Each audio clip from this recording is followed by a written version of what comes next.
요즘에 1인 가구가 늘면서 개나 고양이 같은 반려동물 키우는 분들 많죠. 신경원 앵커 반려동물 키워봤습니까? 지금은 안 키우지만 어렸을 때 네. 키웠거든요. 그래서 관심은 많이 갖고 있습니다. 이렇게 키우질 않더라도 이 동물에 대한 관심 점점 커지고 있죠. 네, 맞습니다. 그래서 매주 수요일에는 다양한 동물의 생태를 관찰해 보고요. 또 그 속에 숨은 과학을 찾아보는 과학관현 동물원 함께하겠습니다. 이동훈 기자 나와 있습니다. 안녕하세요. 네. 이동훈 기자가 평소에 좀 동물에 관심이 많은 걸로 알고 있어서 이런 코너를 준비를 하신 것도 그래서 준비하시게 된 건가요? 네, 평소에 관심도 많고 네. 저도 말씀하신 것처럼 반려동물을 키우지는 못하지만 네. 항상 관심을 가지고 또 동물 프로그램을 특히나 즐겨보는 편입니다. 아무래도 이제 동물을 보고 있으면 왠지 모르게 웃음이 나기도 하고 기분이 좋아지면서 이렇게 힐링된다 이런 느낌을 받잖아요. 그래서 많은 분들이 이렇게 동물을 좋아하는 게 아닐까 하는데 이제 앞으로 동물들이 살아가는 다양한 모습과 또 그 속에 담긴 과학적인 이야기를 매주 함께 나눠볼까 합니다. 예, 이동훈 기자가 실제로 동물을 좋아하는 것이 사무실에 동물 키우잖아요. 맞아요. 네, 동물 인형을 여러 마리 키우고 있습니다. 책상에 동물 인형이 가득 차서 동물들 네. 보면서 미소 띈 게 힐링을 하고 예. 있습니다. 자, 오늘 첫 번째 시간 만나볼 동물은 뭔가요? 네, 이번 동물은 아주 독특한 특징이 있는 동물입니다. 먼저 영상으로 한번 만나보시죠. 수압이 길어서 예뻐요. 목이 기니까 이광수가 생각나요. 키가 커요. 다리가 길어요. 점막이 뿔도 있어요.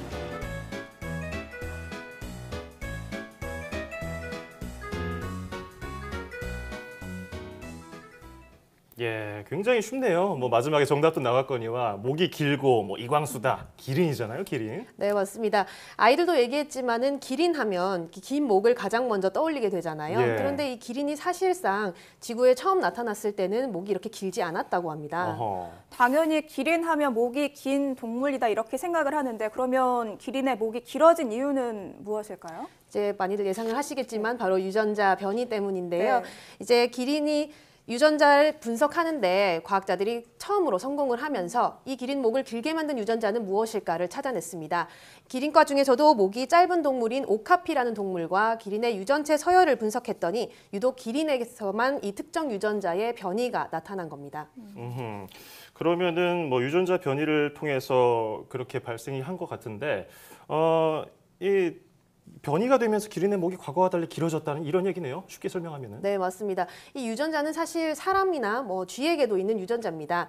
그런데 몸의 어떤 기능을 조절하는 것뿐만 아니라 심혈관계 이런 기능까지 조절하는 것으로 알려졌습니다. 그러면 구체적으로 이 유전자가 기린의 목에는 어떤 영향을 줘서 이렇게 목에 길게 된 건지도 좀 설명이 필요할 것 같은데요. 네, 이제 기린의 목은 다른 포유류처럼 7개의 뼈를 가지고 있지만 2m 정도 아주 길죠. 네. 한마디로 머리가 심장보다 2m 높은 데 있다는 얘기인데요. 예. 아무래도 뇌까지 혈액을 공급하려면 아주 큰 힘이 필요하겠죠. 그래서 기린의 심장은 유난히 다른 동물보다 큽니다. 또 혈압도 2배 정도 높은 걸로 알려져 있는데요. 육식동물을 피하고 또 높은 곳에 있는 풀을 뜯어먹기 위해서 진화 과정에서 목이 길어졌지만 이 유전자 변이 때문에 심혈관계도 그에 맞게 변한 거죠. 어허, 목이 길어졌는데 목이 길어지다 보니까 그에 맞춰서 다른 부위도 이게 건강해진 거네요. 저절로 발달을 한 거죠. 사실 팔다리가 가늘어서 건강하지 않을 것 같았는데 건강해요. 의외로. 네, 의외로 팔다리는 약한 편이지만 심장은 튼튼한 걸로 그렇군요. 알려졌습니다. 네. 머리가 높이 있으니까요. 네. 자, 기린에 대해서 또 다른 재밌는 사실이 밝혀졌다면서요. 네, 사진을 한 장 먼저 보여드리고 싶은데요. 이제 한번 보시면 네 종의 기린이 나옵니다. 4마리의 기린이 있는데 혹시 이 4마리 차이점 아시겠어요? 네, 저희가 사진으로만 봐서 그런 건지 이렇게 봤을 때는 잘 모르겠는데. 저도 전혀 모르겠어요. 네, 사실 기린은 그냥 보기에는 큰 차이가 없는 맞아요. 걸로 알려져 있고 네. 실제로도 250년 동안 하나의 종, 그러니까 단일종으로 알려져 왔습니다. 네, 이렇게 언뜻 보기에는 무늬도 좀 달라 보이고 사는 곳도 조금씩 다르기 때문에 9개의 아종, 종의 아래 단계 구분은 가능할 것이라고 추정은 해왔는데요. 최근에 DNA 분석을 해봤더니 이 기린이 사실 단일종이 아니라 서로 교배하지 않는 4개의 종이라는 사실이 밝혀졌습니다. 아까 사진을 본 기린 4마리가 사실은 다른 종인 종이다. 거죠. 네, 맞습니다. 그러면은 새롭게 밝혀진 4종 뭡니까 도대체? 이제 아프리카 지역에서 기린이 이제 출생을 하지만 사는 지역에 따라서 조금씩 이름이 다르게 붙여졌는데요. 예. 크게 북부기린, 망상기린, 마사이기린, 그리고 남부기린 이렇게 4종의 이름이 붙여졌습니다. 보시는 것처럼 지역별로 약간 차이가 있죠. 네, 저희가 지금 화면으로 좀 설명을 듣기도 했는데 그러면 지금 우리나라에 들어와 있는 기린 앞서 설명해 주신 4종 가운데 어떤 종인 겁니까? 사실 저도 이 점이 가장 궁금하더라고요. 그래서 직접 국내한 동물원을 찾아가서 사육사분에게 물어봤는데 사실 우리나라에는 기린이 40년 전쯤에 들어왔어요. 그런데 그 이후에는 내부에서 주로 교배를 해왔기 때문에 이런 종 구분이 크게 의미는 없다고 하셨습니다. 설명을 직접 한번 들어보시죠. 네, 자기들 무리를 지키려는 아무래도 먹이 경쟁이 붙다 보니까 타 지역에서 외부에서 합류하는 경우는 거의 보기가 드물고요. 무리 내에서 사육을 하는 걸 위주로 하지 다른 데서 도입을 해서 하는 경우 이렇게 무리 지키기가 조금 어려운 게 현실입니다. 네, 저 정우주 사육사 어떻게 저렇게 자연스럽게 인터뷰하면서 당근 기린 주고 한 번에 두 가지. 굉장히 잘 따라서 네. 인터뷰에 참여를 같이 해주더라고요. 예, 만능이네요. 기린도 다 이렇게 인터뷰하는 줄 알고서 어떻게 혀도 네. 낼름거리고. 네. 자, 결국 우리나라에 있는 기린들은 그러면 우리나라 기린이라고 이제 해도 되는 거 아닌가요? 사실 뭐 한국 기린 이렇게까지 말하기는 좀 무리가 있지만 예. 종의 어떤 다양성을 해치지 않는 선에서는 뭐 마치 종의 구분 없이 하나로 같이 살아왔다고 보시면 될 것 같습니다. 네.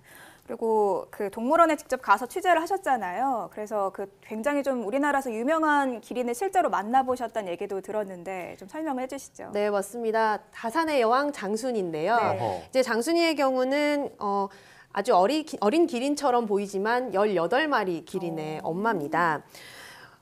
최다 출산 기린으로 기네스북에 오르기도 했는데요. 네, 지금 화면에 보이는 저 기린인가요? 네, 지금 요 아하. 친구가 장순이고요. 예. 그 옆에 잠깐 보이는 저 왼쪽에 있는 기린이 18번째 아이, 찬민이라는 이름의 막내네요. 네, 막내입니다. 장순이는 4살이 되던 해인 1990년에 첫 출산을 했습니다. 네. 올해 몇 살인가요, 장순이가? 이제 31살. 아하. 그러니까 정확히는 뭐 몇 개월까지 말씀을 하시는데 예. 뭐 우리 나이로 따지면 31살 31살 정도. 86년생입니다. 예. 네. 근데 앞서 이 장순이가 기네스북에 올랐다는 말씀도 해주셨어요. 그러면은 기린이 18마리 정도 출산한 게 굉장히 대단히 많은 건가요?